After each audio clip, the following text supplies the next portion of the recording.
Hello, can you hear me? Yeah, Hi, Phil. loud and clear. Hi, Phil. Hello, everyone.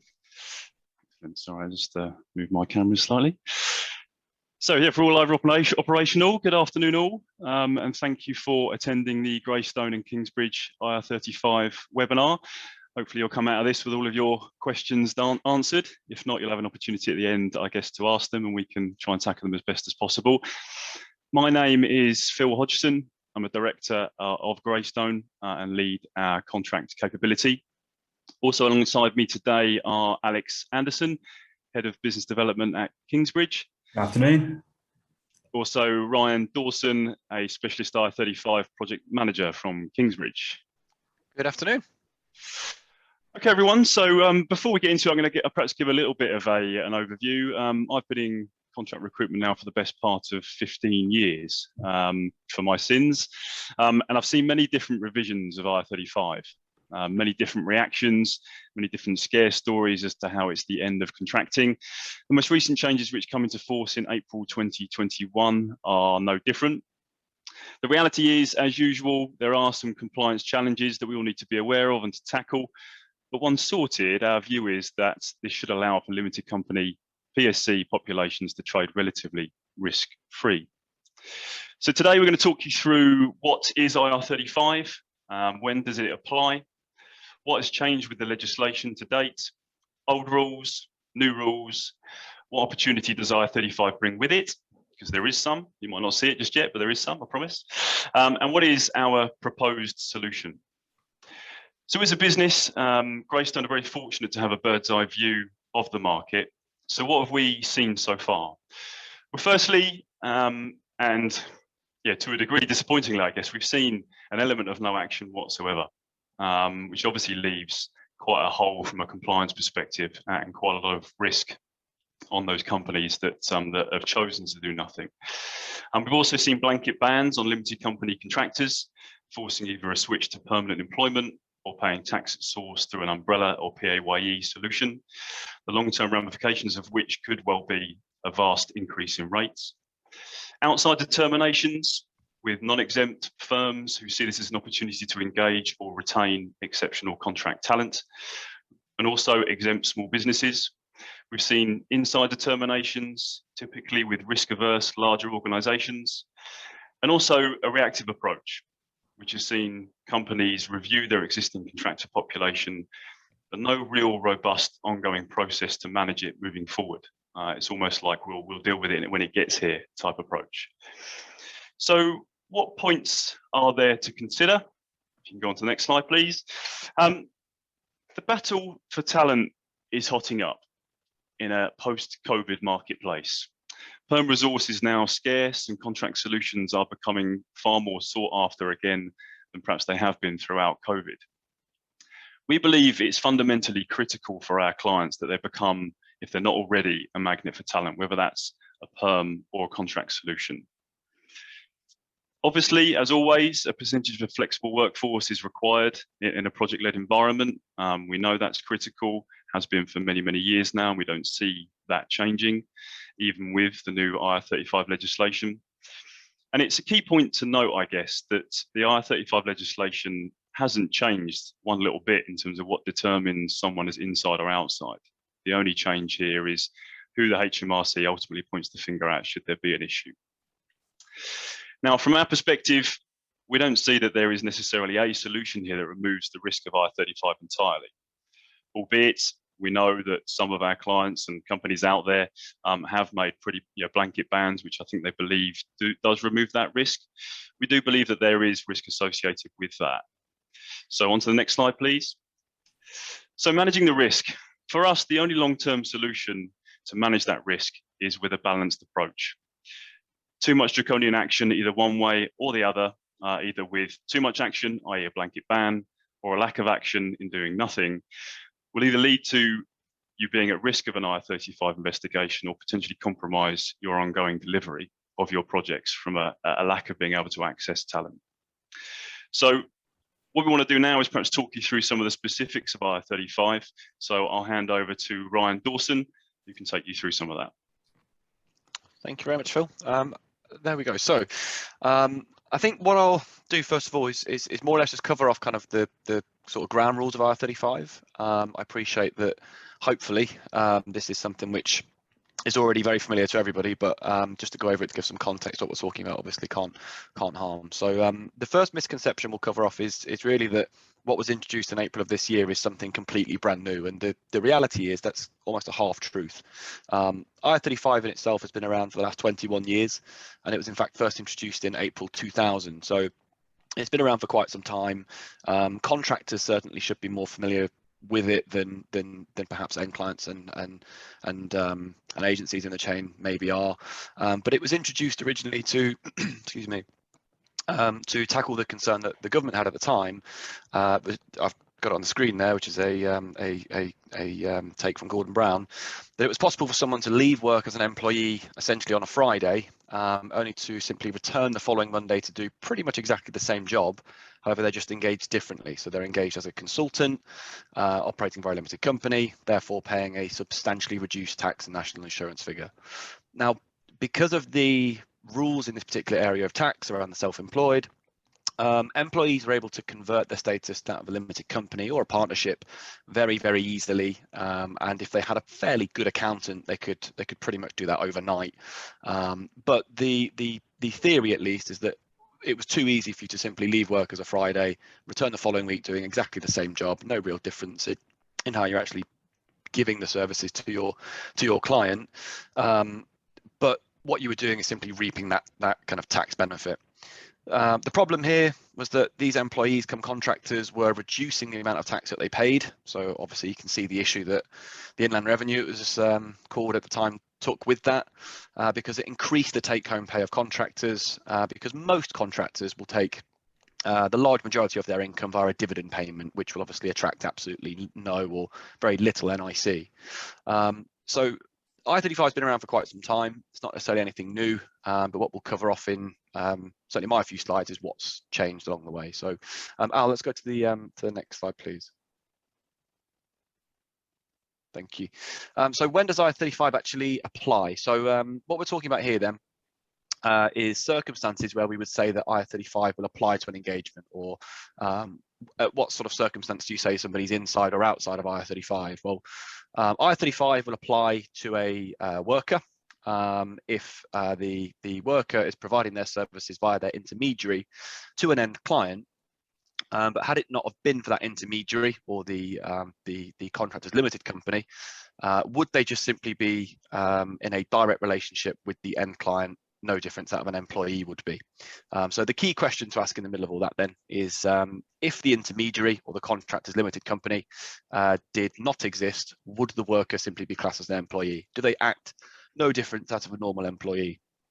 If the answer to that question is yes, they act no different to that of an employee, then you would say that this person or this worker would be inside of IR35. If the answer to that question in the middle there is no, they do operate like a genuine contractor, their relationship is completely different to that a normal employee would have, then in those circumstances you would say the worker is outside of IR35, or that IR35 does not apply.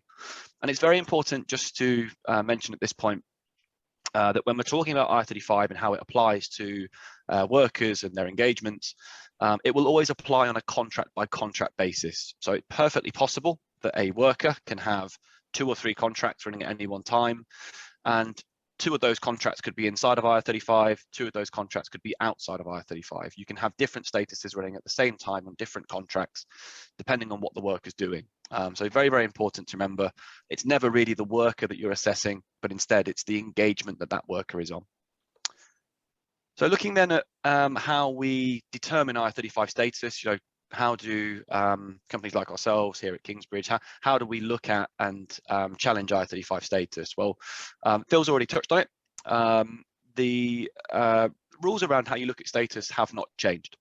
So although the rules have kind of changed in April as to who makes the actual call on status, which we'll cover off as well, although that's happened and it's changed, the actual fundamentals of what determines whether someone's inside or outside or employed or self-employed for tax purposes has not changed. And in fact, the kind of core of that issue comes from case law. Now, pretty much anything in respect kind of looking at employment status will always boil down to one particular case, which predates IR35. It actually comes from the sort of late 1960s, but it's a case called ready mixed concrete. And the reason that case is so important is because it establishes today what we term as the trinity of status tests, or the 3 key status tests, which are on the screen there. You've got the first one in control, the second in personal service, and the third in mutuality of obligation. Now, those 3 tests are pretty much the key status test that you'll always consider when looking at IR35 status. If you have a nice green tick next to all 3 of those, you can be pretty secure in knowing that your engagement will be outside of IR35.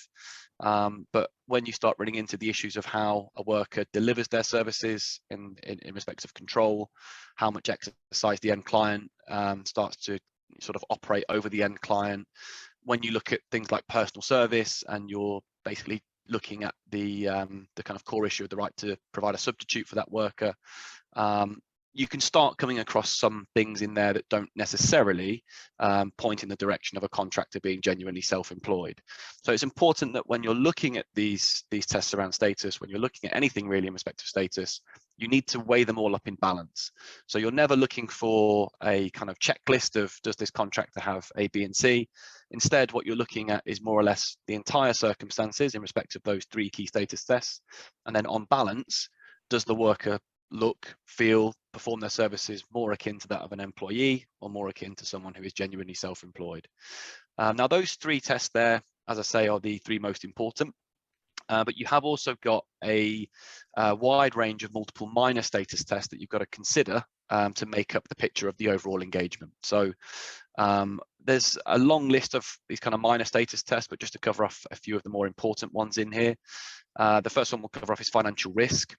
So looking at whether or not the contractor and their limited company is operating as a genuine business. You know, a genuine business more often than not will take on some sort of financial risk, whether that is the kind of insurance element there. So, you know, for example, a normal employee wouldn't be expected to hold PI insurance when they're working for their employer.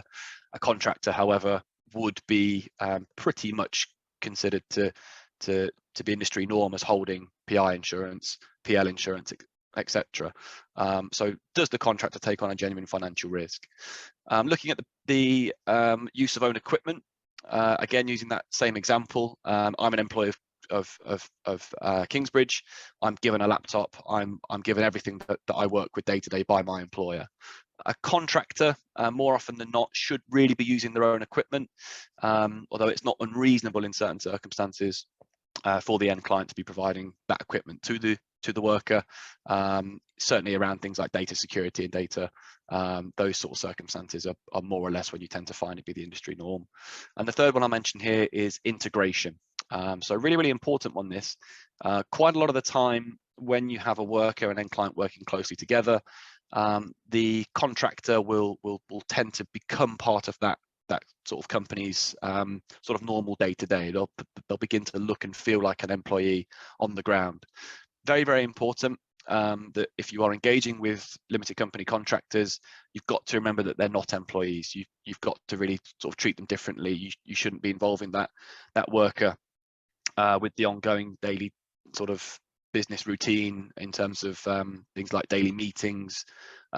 Really, everything like that should be just simply project related. So it shouldn't really stray into kind of what happens in the wider business. But as I've just mentioned it there, you know, those minor status tests are quite important when looking at the overall status of a worker. So we'll just cover off very quickly then what the old rules were. So the rules before April of this year, because they are still relevant, where you as an end client are a small company, which we'll definitely cover off in more detail. But effectively, before April in the private sector, where you have that supply chain on the right hand side. So a typical example there is you have the end user client at the very top, the recruitment agency beneath them, then you've got the PSC or the Contractors Limited Company, and then the worker beneath them. Typically in that kind of normal supply chain, you would have the contractors limited company, so the PSC there, as the party in the chain who is responsible for looking at the IR35 status of that particular engagement. So the contractor would have the responsibility of deciding their own IR35 status for each contract that they have. And with that, the contractor will also carry the tax liability. So if the contractor gets it wrong, HMRC will focus their attention onto the contractor. Typically speaking, a contractor, when looking at their own IR35 status in the past, would have come to someone like ourselves. We would have taken a look through their contracts and making sure that on paper, what they're doing is IR35 compliant. But then the second half of that test is then looking at the working practices of the worker with the end client. And that's really just to reaffirm that actually you might have a perfectly compliant contract, but in actual fact, what you're doing in the day-to-day, is that compliant? Is that mirroring what's in the contract? Are you operating like somebody who's genuinely self-employed? Or are you operating more or less simply like an employee and the contract isn't necessarily a true reflection? Now, that is a very, very important thing to obviously bear in mind. The contract and the working practices and what's happening on the ground have to mirror each other.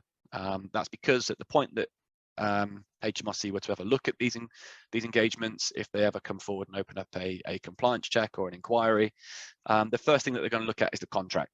So the contract's going to be the focus point for the certainly the early stages of the inquiry, and then it will move on to looking at the working practices and whether or not the working practices reflect what you've already said in the contract.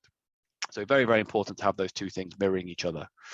Now, as we've said, these rules here are still relevant, because if you are a small company, which we'll move on and cover that off in a moment as well, then these rules will effectively still apply to you. So you won't be looking at the IR35 status of your workers. It will instead be the worker themselves that carries these new rules forward that come from Chapter 8 of the IT EPA. Let's go to the next slide. Thank you, Val. So the new rules then. So this is effectively then what's come in April. So this is what's changed now. So if you are a end client and you are a medium or large size private sector end client, then you will be responsible for deciding the IR35 status for each and every worker and their contracts which you engage with them on. So again, to use that example on the right hand side, you've now got that same chain, end user client, recruitment agency, PSC and the worker. What's now happened is obviously that responsibility for looking at the I-35 status has been sort of moved and transferred away from the PSC, and instead that responsibility has been placed on the end user client. So the end user, the end client, they're now the party in the chain that's going to be responsible for looking at status. Now, what these new rules have also introduced is the concept of the fee payer becoming responsible for the tax liability. So the fee payer is often going to be the party in the chain closest to the worker and their PSC, and that fee payer is going to be the party responsible for the tax liability based on the choices and the decisions that the supply chain's made in respect of the worker's I-35 status. So on one hand here, you've got quite a new concept really in this part of the world. You've got one party responsible for looking at status, but then a completely different party responsible for the consequences if that status is wrong from the other party. Not often you see that kind of transfer of liability necessarily, but there are some caveats around it, which I'll go into more detail on. So first of all, the end client will have a list of obligations. So those obligations are in the form of making an actual choice of status. So they've got to make a decision on what the status is of the worker. They've got to have taken reasonable care when looking at that contractor status and ensure that they've come to a fair conclusion on the worker status. They then got to pass that decision down the supply chain in the form of a status determination statement, or an SDS, as it's pretty much always going to be known. And then finally, they've got to react to challenges of I-35 status that may come from either the fee payer or the worker. So in those circumstances where the end client is essentially fulfilling all their obligations, they are doing everything that's absolutely necessary of them, the end client will pass that tax liability on to the fee payer. So what you've got here is a bit of an incentive for the end client to get this right. If the end client gets this right and they're effectively doing their job correctly when looking at status, a different party in the chain will therefore then become responsible for that tax liability. However, if the end client doesn't discharge all their responsibilities, if the end client is not doing everything that's necessary of them, then that tax liability that would be passed on to the fee payer, so away from the end client onto the agency, effectively just won't be passed on. It will instead go back up and it will sit with the end client, and the end client will bear the responsibility for that tax risk if there is one that exists. So very, very important to just kind of take note of that concept here, that there is an incentive for you as an end client to get this correct, because if you're doing things properly, if you're getting this right, you're passing the burden of responsibility for that tax onto the next party in the chain, and so on and so on. So the other point I'll just mention again here is that this will apply to medium and large size businesses in the private sector, which is as defined by the Companies Act, Section 382, which we'll come on to in just a moment. But if you are a small company, if you do not meet the criteria for the small company exemption, then instead those old rules that we talked about on the previous slide will instead come into effect. So it won't be you as the end client that's going to be looking at status, it will still be the worker. So just a bit more detail then around that small companies exemption criteria. The criteria itself, as I say there, can be found within the Companies Act, Section 382. So I'd absolutely recommend you go and take a read of that if you ever need to. But effectively, to be classified as a medium or large size business, you need to exceed any two of these three bullet points on the screen there at the very top. So you've got to have an annual turnover of no more than 10.2 million, a balance sheet total of no more than 5.1 million, and no more than 50 employees. So if you as an end client do not satisfy any two of those three, then you will not be a medium or large size end client. You'll instead just be a small company. If you do satisfy any two of those three, you'll be classified as a medium or large size business, and you'll have to start looking at status accordingly. One of the other sort of things here that then cause a bit of concern with is, well, what happens in situations where the end client does not confirm their size? So if the end client was to simply ignore what their size is, they don't really do anything, they just hope that the contractor will pick up looking at IR35 status. Well, that really sort of can't happen now, and the revenue have been quite good in this respect, in that they've introduced a duty for the client to confirm their size upon request. So that can either come from the fee payer in the chain, or it can come from the worker. And effectively, if the worker or the fee payer wants to know what the end client size is, they can ask the end client the question, and the end client must go back to that worker or that fee payer with the size of the business and who's going to be looking at status within 45 days of actually receiving it. So that one there is very, very important to take note of, because you might not necessarily know that a contractor's asked you that question. So if you're in any doubt, just simply ask, or simply give the answer to what your company size is. I think more often than not, I'm of the mind that you should just be confirming your size at the first contact with the worker and the fee payer, and that way that everyone's on the same page.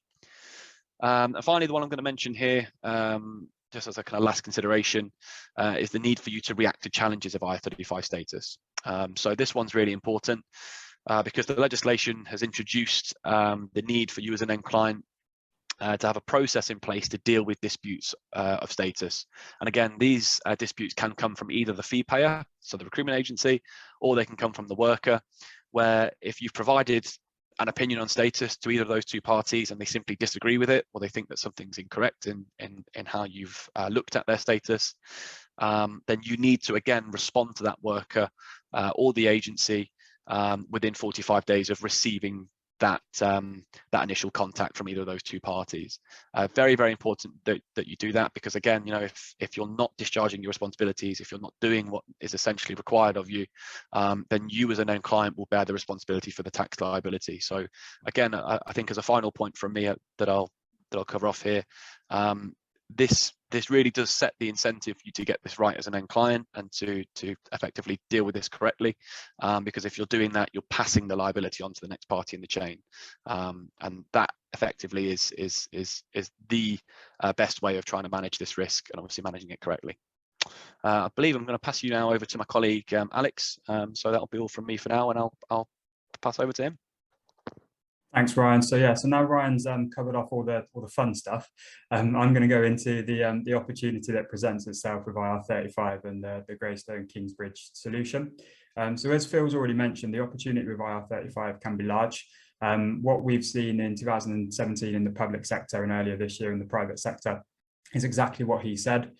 Clients taking this very risk-averse, knee-jerk approach to go, look, we just don't want to deal with limited company contractors anymore, because we're so scared about this tax liability risk. And with that, what you see is what we call a brain drain. So the best talent sort of upping and leaving, going to find roles elsewhere where they could continue operating through their limited company, disruptions to projects and things just not being done. The alternative was to pay those people more to try and keep them, so increase their rates, and therefore having an unnecessary sort of overspend on cost of people there. So we, as Phil mentioned, there is already an opportunity, and as Ryan said, with the small company exemption, that a lot of larger clients out there will be having contractors leaving, and there's always an opportunity there where if they're assessing their own status, you can pick them up.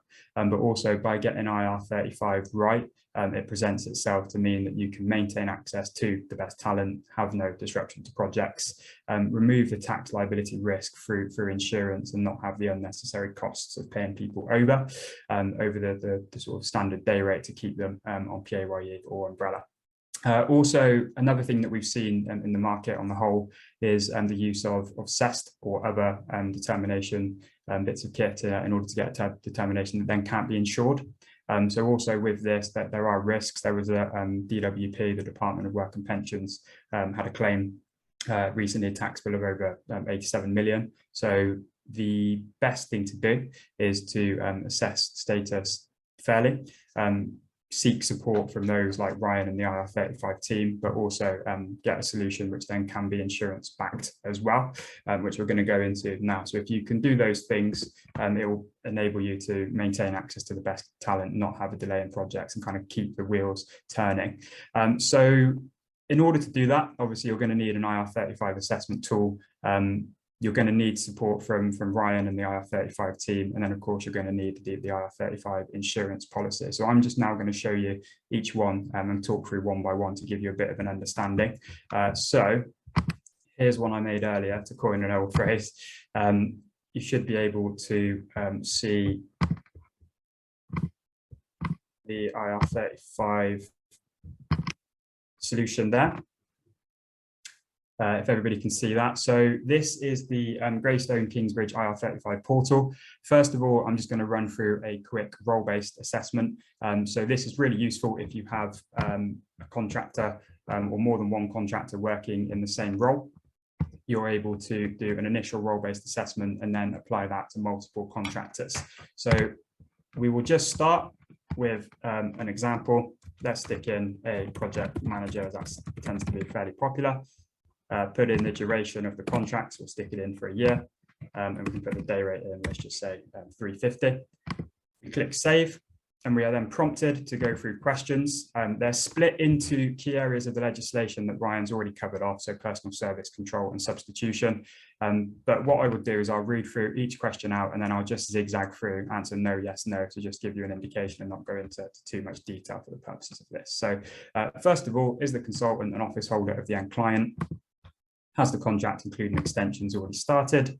And has the limited company been working for the client for more than 6 months? We then move on to personal service, so substitution. So is the consultant named specifically on the contract? Does the limited company have the ability to subcontract part or all of the work to a third party? And in the event of incompetence, unsuitability, or unprofessional conduct, would the limited company be expected to provide a replacement alternate consultant? Does the contract contain the right to provide a replacement as substitute? Does the substitute have to be approved by the client? Would any substitute be sourced and paid for by the limited company? Is it likely the client would accept the limited company sending a substitute if they were unable to work? And has the right of substitution ever been exercised with the client, even with other limited company representatives working identically to the consultant? So we then move on to end client control, which is another one of the trinity that Ryan mentioned. So does the contract state that the limited company consultant or replacement worker must work a minimum number of hours per week? If the consultant is to be absent, does this have to be approved? Is the work managed by anyone inside the client's business? Is the limited company responsible for the success or failure of deliverables they're working on? Does the limited company specify the work to be done within the project? And do any permanent employees inside the client's business have the same skills as the consultant? We then move on to part and parcel and business and own accounts, or some of the lesser areas of the legislation that Ryan mentioned. So does the consultant manage any of the client's employees? Does the limited company incur any out-of-pocket expenses which are not reimbursed by the client? And then finally, mutuality of obligation. So this is, again, one of the key trinity, but it's the one that Seth kind of glosses over. So it's definitely one of the key differences between the Seth portal and this one is the covering of mutuality of obligation. So is the limited company's fee based on an hourly or daily rate? Is the limited company paid when the consultant is unable to work due to sickness or holiday? Does the contract contain a notice period? Does the contract relate to a particular project? Does the contract terminate immediately if the project ends? Can the consultant be required to work on anything outside of the named project without the limited company's specific agreement? If there was no work to do, would the client be obligated to pay the limited company? And can the limited company refuse to carry out any task not specifically named in the contract? So we can submit those answers for the information we've sort of zigzagged through and inputted, and you will then get an overall determination. This project manager role is outside of IR35. That's the potential tax liability. So that's obviously where the insurance comes in, and why people are scared and pushing people in away from limited companies will be that figure, but it can be more than comfortably insured. And then also you get a report which you can click in and have a look at what's having a positive or negative impact on IR35 status to really help. And that's where Ryan and the team come in as well, that they can discuss and consult on some of the weaknesses to make sure that it can be improved compliantly to get contractors working compliantly outside of IR35. If we click back into here, we can then link this to a contractor. So again, here's one I made earlier. We can click into our contractor, Rob, click a new assessment, and apply the role that we have done. We can answer the further questions for the contractor ourselves, and at this point you can see you can add a sign-off user, so the client can run through everything yourselves, make sure you're happy with it, and make sure that the reasonable care hurdle Ryan discussed is met. We'll get a few more questions which are specific to the contractor. So is it the limited company contractor's first contract? They can also be sent these separately, but for the purposes of today, we'll just run through this way. Other than the named consultant, has the limited company hired additional employees to help complete the work? And again, you can add notes and evidence at this point. So if anything is of particular interest, for a clear audit trail for HMRC, you can note and clearly see the audit trail there. We'll click through again. Will most of the work on assignment be completed at the client's premises? Does the limited company carry out some or all the work from a premise of their choice? Did the client interview the consultant? Does the consultant use their own equipment? Is the limited company responsible for correcting faulty work at their own cost? Does the limited company hold business insurance such as PI? I know Phil and Greystone are hot on that, so I'll put yes there. Is the limited company restricted from working with other clients at the same time? Does the limited company carry out work for any other client at the same time? And does the limited company have its own website or marketing material? Integration, which Ryan touched on as being quite key. So this depends completely how that limited company is integrated with the business. So does the consultant have an ID pass for access to the client's building that is the same as permanent employees? Is the consultant presented to customers of the client as being part of the client's business?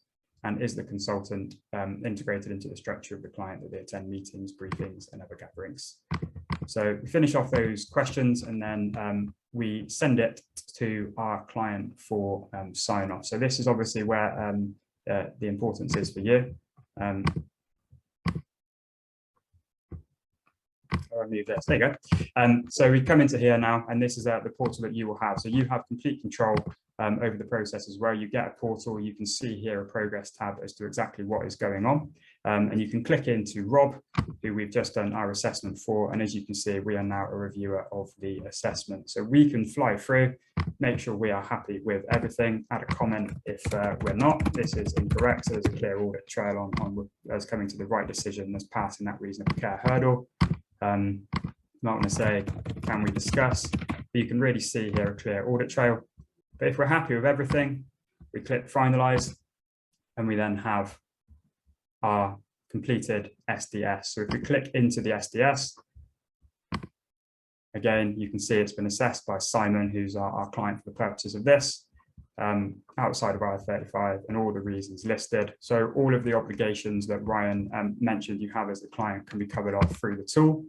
And then also, even if the contractor, we can send the contract to the SDS as well through the portal. And even if they open a dispute, we can manage that all through the portal. So all of the obligations you have can be managed. So if I come back onto the screen now, once we've got our outside of IR35 SDS, then the importance of the insurance comes into place. And the insurance policy that Kingsbridge provide is underwritten by Zurich, so a worldwide underwriter insurer. It covers 100k worth of legal defense costs and 100k worth of tax liability as well, which is the joint most on the market. It covers whichever party is left liable by the legislation, so it covers the whole supply chain. And there are a few really poignant points to make on the insurance. So the first one is the extended reporting period. So it's got a 4-year extended reporting period. So after the first year of cover, if HMRC come knocking up to 4 years after that point in the future, the insurance would still respond. And the most important thing is what's called a prospective success clause, which you'll be surprised to hear is a very cheeky get out of jail free card that insurers tend to put in policies of this nature. And it basically says if we've not got a 51+% chance of winning the case in a court of law, the insurance doesn't pay out. Now, Kingsbridge have been able to get that insurance met on our policy. And the reason we've been able to do so, we acquired an IR35 consultancy, which Ryan is a part of, and that's headed up by a chap called Andy Vesey. So if you want to give him a Google, his name's on the screen there, Vessey is his surname. He's a bit of an IR35 legend, if you can use those two terms together. He's defended more cases successfully against the revenue than anybody else out there. And because of sort of his strength and knowledge in the market and the strength of the tool, we've been able to get that prospect of success clause met by Zurich. So if we go back onto these points, if you have a solution where you use the kind of Kingsbridge Greystone portal, and you're then able to insure with the IR35 Protect policy, it means that you can assess status fairly. You can get expert support from Ryan and the team if needed. So there's a lot of hand-holding that goes on. And if you've got questions about each area of the legislation, Greystone and Kingsbridge can support, and you can insure that risk as well to mean that you can compliantly maintain access to the best talent, the best contractors, not have delays to projects, remove that tax liability from the supply chain, and save on unnecessary costs. So at that point, I appreciate IR35 and insurance as well aren't the most thrilling of subjects. So we'll stop there for any questions that we have.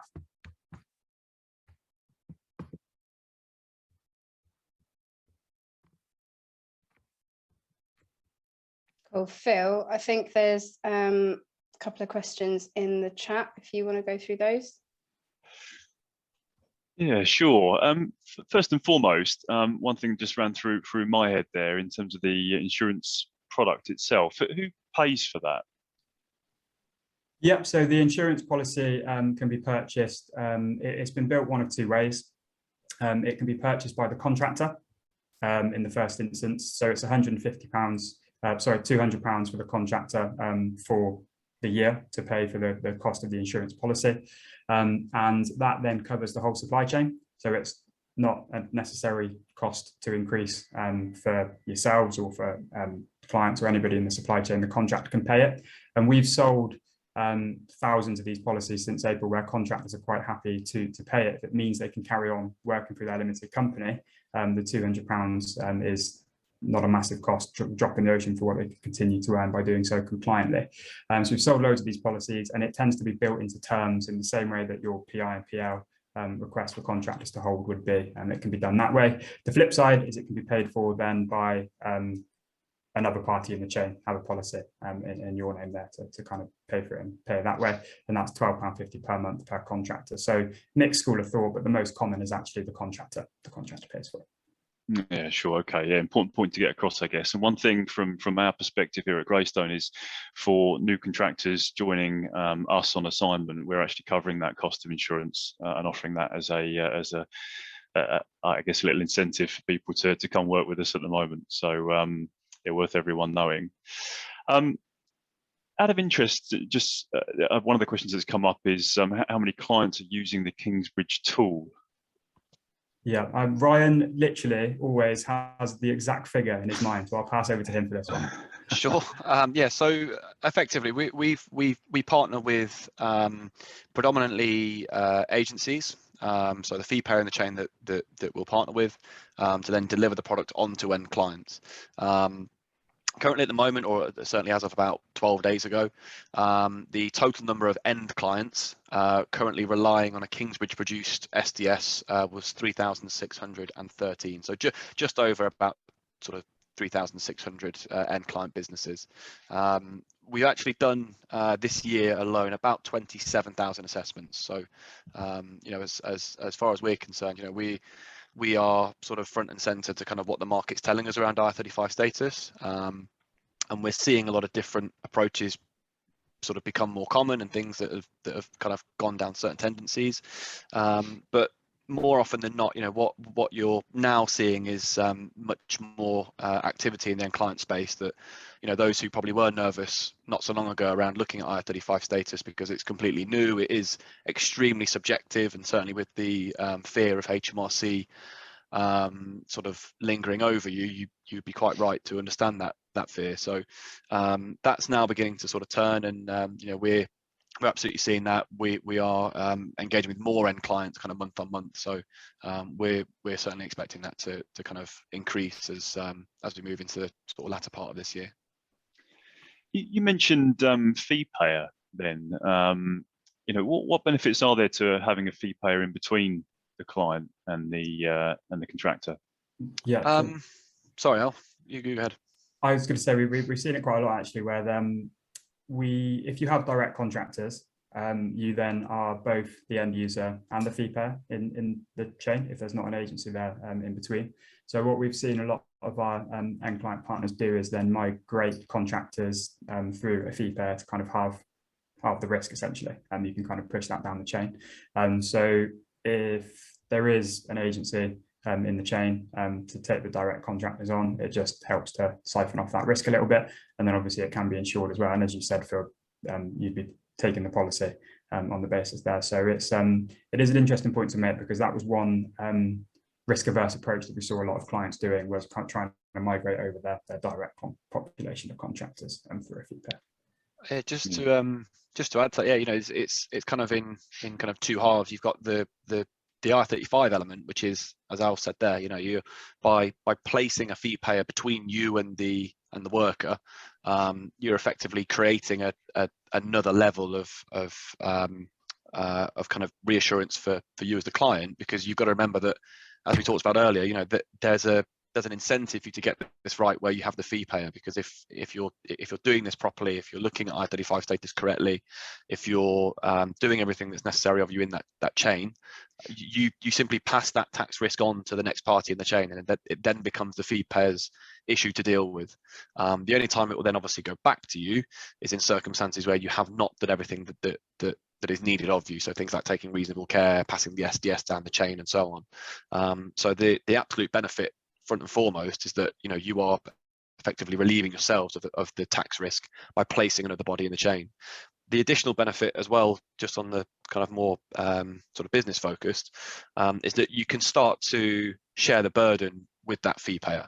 So where you perhaps have lots of contractors to assess status of, as an end client, you may not necessarily have the resources available to do that off the cuff. You might not have the resources to manage that ongoing.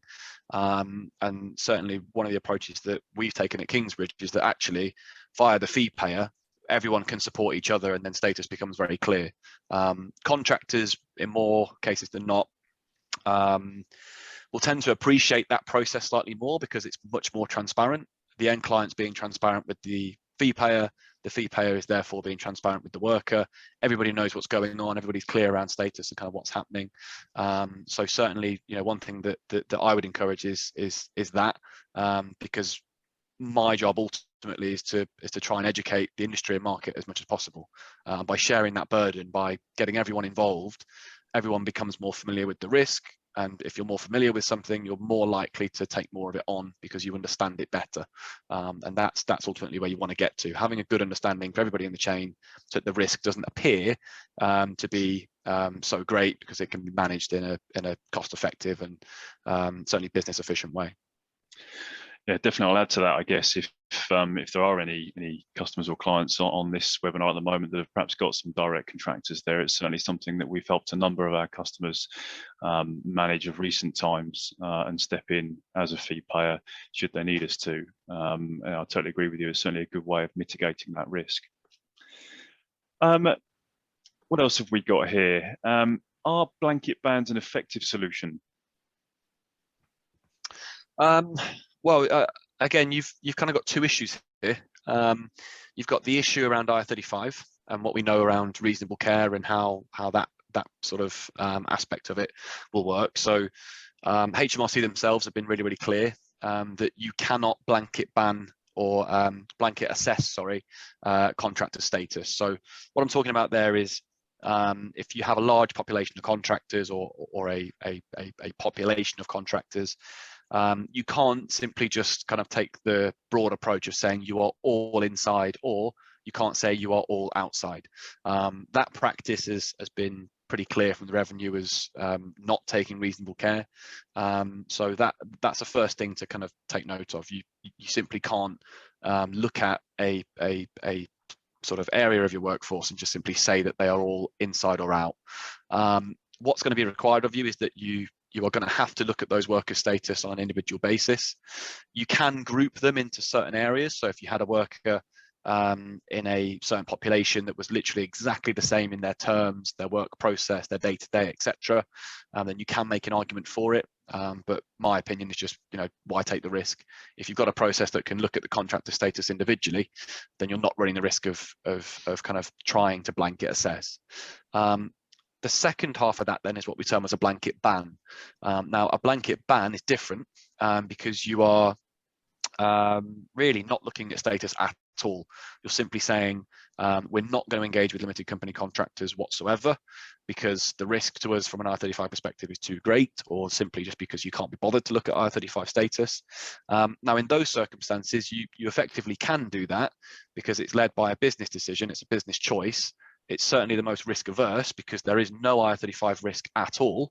You're effectively disregarding the risk, but the risk in that aspect come in different forms. So you run the risk of losing that flexible workforce, which you've already seen has happened with the banks. Some banks are now starting to engage with contractors, albeit in very small numbers now. We saw it in certainly sort of the more controlled industry, such as pharmaceutical. You saw companies like AstraZeneca and GSK. They've moved their projects onto sort of statement of works. But what you risk is effectively paying more. If you're getting rid of limited company contractors and engaging them on a PAYE basis instead, or via kind of third-party umbrella, then those costs of the projects are going to increase sort of 13 to about 20%. So the risk is simply projects will either become delayed with the talent shortage or simply cost more to actually deliver, which obviously going to impact margin. Yeah, I think from our perspective, we've definitely seen, I guess, some of those sorts of blanket ban type solutions put in place relatively soon in the COVID cycle, really. And I guess in those sorts of situations, it's I guess had an element of success, really, especially where there's a quite a large population of permanent talent out there that companies can call on. I think certainly a part of the cycle that we're now definitely seeing, as I said earlier, really, is that those perm talent banks now are in far more shorter supply, especially the really high quality level candidates. And as a result, we're starting to see some of those blanket bans start to struggle. And also where there is perhaps becoming more of an acceptance and a willingness and a keenness to engage a limited company contractor community now. There are more and more places where people that are perhaps being captured by these sorts of blanket bans can find homage elsewhere as a result and transact via their limited companies. So it's really something worth, I think, those sorts of companies considering whether that is a long-term viable solution for them and their flexible workforces. We're definitely seeing a lot change. We saw the exact same thing in the public sector in 2017, and we're now seeing more and more outside of IR35 roles in the public sector as time has progressed. It isn't really a sustainable thing to do, because there will always need to be contract talent. There will always need to be those really good people that you need to keep, or you need to get your hands on, and therefore there needs to be a degree of flexibility, and then it's just managing that the right way, doing things properly, and managing the risk to mean that you can carry on in the correct way. But it won't last, it won't be sustainable. We're already seeing these blanket bans change. It'll just be a matter of time before they start to happen more and more, we think. Yeah, agreed. One question that I guess I wanted to ask really is, obviously we've got a solution here. Certainly we believe it's a real credible one and a great direction for companies to go down, but why shouldn't they just use the CESS tool that's been effectively put on for them by the government? Well, one point that Al's already sort of covered off in a bit of detail there was the CESS tool doesn't, in my opinion, it doesn't necessarily assess status in the fullest of methods, shall we say. CESS really fails to address the test of neutrality of obligation, which, as we've said, is one of the three sort of key tests given to us by case law, and this is because HMRC really refused to accept that the test of MOO goes beyond that creation of what they term as an irreducible minimum. So this basic feature is both present in contracts of employment and contracts of self-employment. So MOO really has to be looked at in a much more in-depth theory than just simply saying, is there a contract in existence whatsoever? And that's really where the HMRC CESS tool falls down. That's where it loses confidence of quite a lot of the industry. The tool itself would be perfectly fine aside from that point. It's just simply the fact that HMRC have a different view on status than what the private sector and companies like us do, and what the courts do. The courts definitely side with companies like ourselves, and the private sector's opinion, and it's a general criticism really of CESS that it doesn't truly reflect case law, and that's also echoed, I believe, by the Employment Lawyers Association as well. They've come out earlier this year and effectively said that the high standard of demonstrating self-employment that CESS really puts on its users does not sort of truly reflect what the actual case law of the area is right now. So there's that perception there still growing that the CESS tool just simply isn't going to necessarily assess your status correctly, coupled with a few sort of big casualties, shall we say, in the public sector. NHS Digital are one of those. They believe that their contractors had an unfettered right of substitution. As such, the CESS tool gave an outside of IR35 opinion. That was then later challenged by HMRC, and that particular government body was then presented with a tax bill of I think it was roughly £4.5 million earlier in sort of 2019 I think time.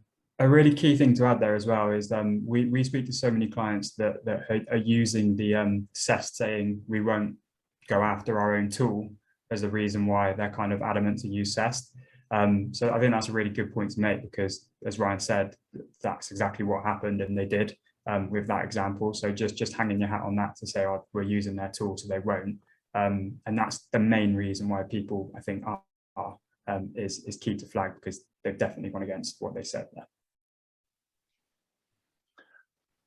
Okay, we do have another question from one of the attendees. How does working via an umbrella company differ from engagement via their own limited company? So in its sort of purest form, if you're engaged via your own limited company, then you will effectively have to assess I-35 status. So you've got to make a decision, inside or outside. You can't sit on it or let it wait. Somebody has to make that choice based on company size and so on. But if you're engaged via an umbrella, you are effectively just an employee. So the impact there is you are not assessing I-35 status. There is no status to assess because it simply does not apply. I-35 will never apply to somebody who's already being charged PAYE, etc. Via that umbrella or simply via a direct contract of employment. So the big difference there is obviously you're engaged via the umbrella. There's no need to assess I-35 status, but your costs will be higher for that project. However, if you're engaged by a limited company, and then if you are engaged outside of IR35, the cost for that engagement will be lower, but you've just got the burden of actually looking at IR35 and sort of dealing with it effectively to contend with. But I would balance those two on each other, and definitely say that if you're looking to engage with the best contracting talent will not go PAYE. Look at COVID, for example. Contractors were often the first part of a business to be culled.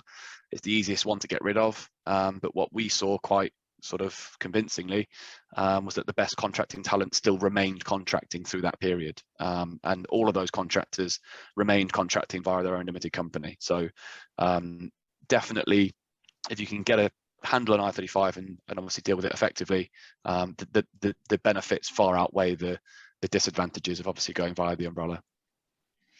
Yeah, certainly something that I've seen in industry as well. Whilst there have been a number of high quality contractors that perhaps been in long-term assignments with their existing end user or end client that have been captured by these blanket bans, the message that we're seeing loud and clear is that they're interested in outside IR35 engagements elsewhere, so they can get back to transacting via their limited companies.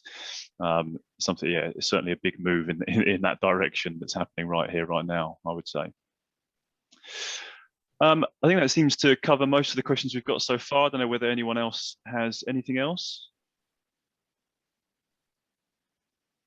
So I do have one actually. What action would you guys suggest that customers should take that are perhaps nearing the threshold for a small business? I guess they're not effectively engaged or captured by the legislation as things stand, but I guess most businesses are going to be looking to grow, and as a result, ideally will need to take some action to prepare. I would start by saying look to engage with your workers about their own IR35 status now. So this isn't me saying you've got to look at it yourself or anything like that, but start to talk with your workers about how they're assessing their own status, see what they're looking at, see what sort of things they are beginning to see in how they're looking at status when working with you. What that will then allow you to do is really be open and honest with the contractor. It will allow you to kind of start that dialogue nice and early and sort of get to grips with what IS35 status is and perhaps how your workers are obviously seeing status, because what obviously happened in the run up to April was a lot of businesses didn't engage with their workers, they didn't involve the workers. Suddenly you have a workforce that's all inside of IR35, and it was a big shock to the contractors. There was a lot of businesses got quite bad press off the back of those sorts of moves. So for me, the biggest thing would be start engaging with your workers, understand status with them first, before then looking at sort of a process where you're effectively implementing that assessment tool or process into your day-to-day. And that way you're kind of prepared ahead of time, so it's not going to be a shock overnight and you suddenly have a month deadline to start running through contractors SDSs. Instead, you can kind of gradually build up to that moment to then say, yeah, actually we're at the point now where we've got to do it, and everyone's ready and I guess raring to go when looking at IR35 status. Excellent. Also, sorry, just another one from me. I've got another one in my head. You mentioned about your insurance product and the prospect of success clause earlier. What does that actually mean? Yeah, so it's essentially a clause that's included in pretty much all legal expenses policies on the market. And it says if we've not got a 51+% chance of winning the case in a court of law, the insurance wouldn't pay out. So pretty much all of these insurance policies on the market at point of claim, they take a look at it and go, we don't think we can win that case. It's not paying out. So these policies actually have pretty bad name on the market, as you can imagine, because of that big glaring clause in it. But we've been able to get that met, as I said. So if you use the Greystone Kingsbridge IR35 tool, and it comes out with an outside of IR35 determination, and even if it goes to a borderline and that then goes to Ryan and the team, and it then comes out with an outside IR35 determination once they get stuck into it a bit more, that prospect of success clause is already met. So it's a really big difference to all policies on the market, that by following the compliant process of assessing status through the tool, by proving that you've taken reasonable care by going through the questions by each party in the chain, contractor, fee payer, client, having some sort of touch throughout, it means that Zurich are comfortable with the questions that have been devised by Andy Vesey and the process, that if it's done through the tool and the insurance is purchased, that clause can be met. So essentially, Phil, it just wipes that 51% clause. It means that if it's done properly, the insurance then will pay out. Oh, I think you're on mute, Phil. It had to be once throughout. It was always going to be once. I knew that was going to happen. Is that something that's replicated across the market, or is that just for the Kingsbridge Greystone tool? So as far as I'm aware, unless anything's drastically changed recently, it's the only one out there where the prospect of success clause is met. So a lot of the other policies on the market include that clause and can't get it met. Still looking for an IR35 status solution that's reform ready? To meet HMRC's reasonable care requirements, there's quite a list to tick off. You'll need trustworthy instant status results, but what about a manual review option for indeterminate cases? You'll have to generate an official SDS to hand to your contractors, ensure process management and admin resource, and oversee a solid dispute resolution plan should your contractors question their result.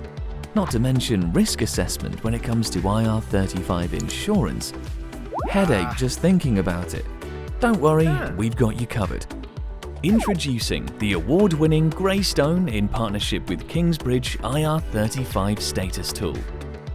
We took the convenience of an instant automated process and supported it with expert human judgment when it comes to borderline determinations to offer the only best of both IR35 solution currently available. You get reliable results in the most efficient way possible, and your entire IR35 process is managed from start to finish, keeping you compliant without the hassle. Sound too good to be true? We put our money where our mouth is. Ensure your outside IR35 results with a comprehensive IR35 insurance policy, provided by Kingsbridge and underwritten by Zurich, so you can rest easy knowing you're covered from every angle. IR35 status solution? Check. Book a demo today.